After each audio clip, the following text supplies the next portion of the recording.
Did you know you can get a free level 100 Nidoking before the first gym in Pokemon Yellow? Today we'll be looking at 14 obscure secrets just like this in Gen 1 Pokemon. So to get this Nidoking, you first want to head into Viridian Forest and go back a few long columns of grass until you get to the trainer standing sideways. Walk to the right so they're out of frame and align yourself so that they come onto the screen the same step as they challenge you to battle. Hold start as soon as you step into their sight and then use an escape rope from your menu. He'll try to battle you, making the game think you're in a fight, but you just go back to the Pokemon Center. From here, go back into the forest and walk in the grass until you encounter a level 4 Caterpie. Lower its attack 6 stages with Pikachu's growl and then make it faint. Next, you want to go towards Mount Moon on the eastern route of Pewter City and have the NPC take you back to the gym. And now, when you walk into Viridian Forest, a battle with a level 1 Nidoking will automatically trigger. Simply lower its health to catch it and you're almost there. Have it get into a wild encounter, but use another Pokemon to finish it off so that it doesn't gain more than 50 XP. And so with that, your Nidoking will suddenly grow to level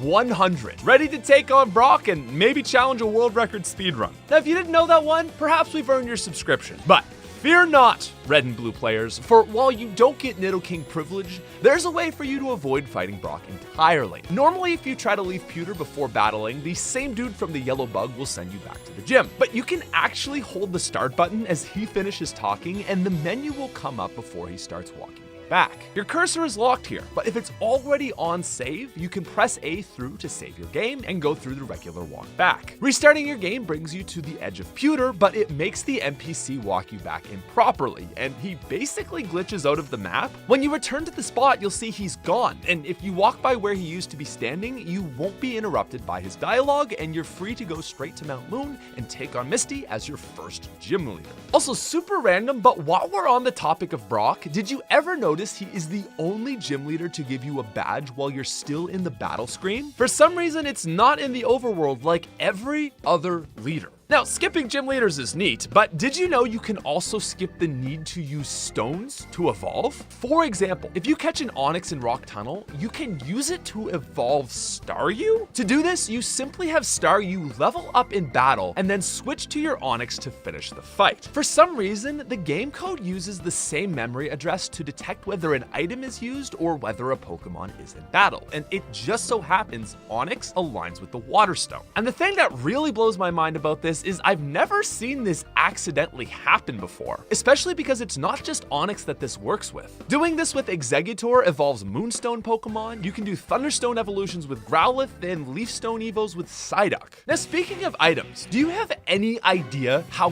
broken X accuracy is in this generation? So in modern Pokemon, the X accuracy works just like any other X item, increasing accuracy by a set amount of stages. In Gen 1, however, instead of giving stage boosts, it simply removes the accuracy check. That means it never misses no matter what. 100 sand attacks, doesn't matter, no accuracy check. So, okay, yeah, that sounds pretty OP.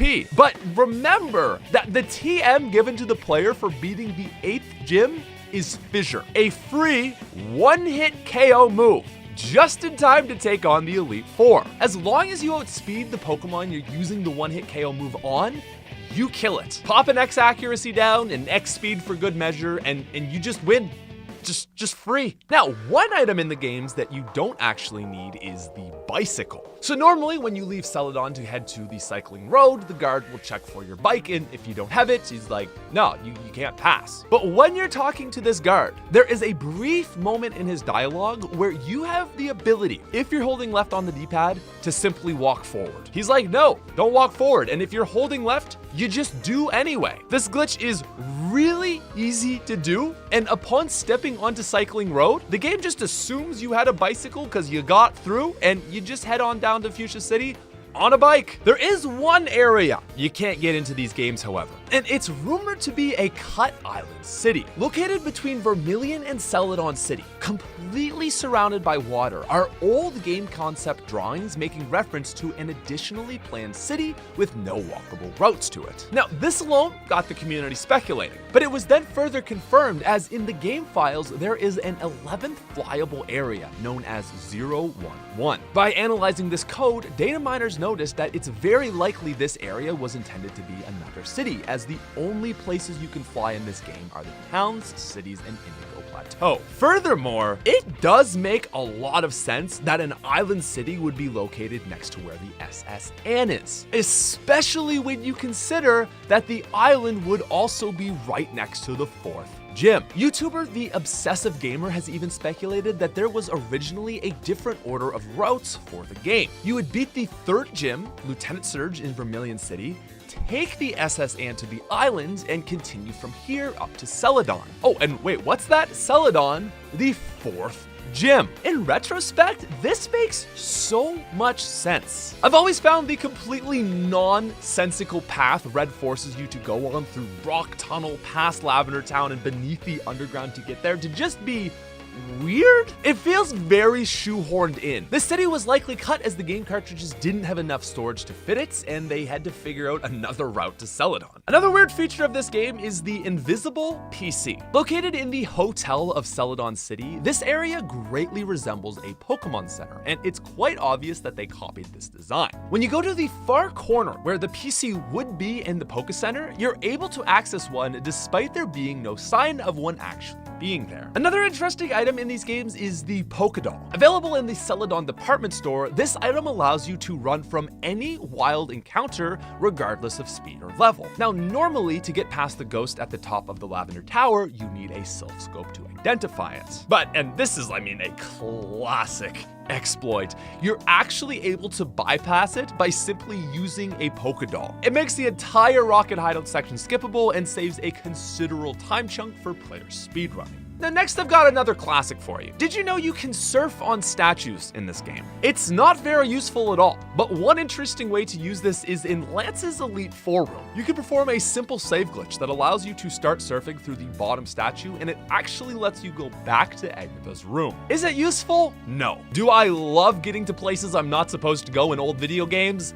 Absolutely. Now, you know how we were able to get that Nidoking before? Well, this is by no means the only Pokemon you can get through this exploit. Through the Yellow Viridian Forest exploit alone, just tweaking the Pokemon we fainted in Viridian Forest was able to yield us a level 7 Voltorb and even an Ivysaur. But oh man, does the exploit extend further than this. Anywhere you can come onto screen as a trainer loads and fly away, you can use this exploit to basically bring up any Pokemon in the game. Most notably, and this is another classic, players have found a combination of trainers and ID numbers to force spawn Mew into the game. Once again, very important to note, you can do this on a basic cartridge of any of these 3 games. But it goes even further than that. Did you know there was a battle programmed but never made accessible in the game to fight Professor Oak? The rival fight wasn't meant to be the final fight in the game. Oak's team consists of a Tauros, Exeggutor, Arcanine, Gyarados, and the leftover starter that neither you or your rival picked. Another strange yet interesting trick is the NPC moonwalking glitch. When face to face with various NPCs, all you have to do is press the A button exactly 1 frame before any NPC turns around. Instead of turning around, they will instantly look back at you, and once you're finished talking to them, they'll moonwalk away instead of turning. Now, did you know you could go to a special glitch city using an exploit in the Safari Zone? Well, you know what? If you're watching this video, yeah, you probably know about the old glitch city, but I promise you, there's more. All you have to do is enter the Safari Zone, go back inside, and select no when asked if you want to leave. Next, save the game and soft reset. Once you restart, go back inside and the NPC will get confused, thinking you want to enter the Safari Zone rather than leaving it. Choose not to enter and the game will think you're inside it, but now you're out. When your step counter is still up, if you go into Giovanni's gym and time it so that your character is spinning on the tiles as your time runs up, your character will now be stuck in infinite spin mode. From here, you simply grab a bike and head towards a ledge. Your character will spin off the ledge and perform a beautiful, perfect 360-degree rotation, making him officially the first character to ever do tricks on a bike in Pokemon.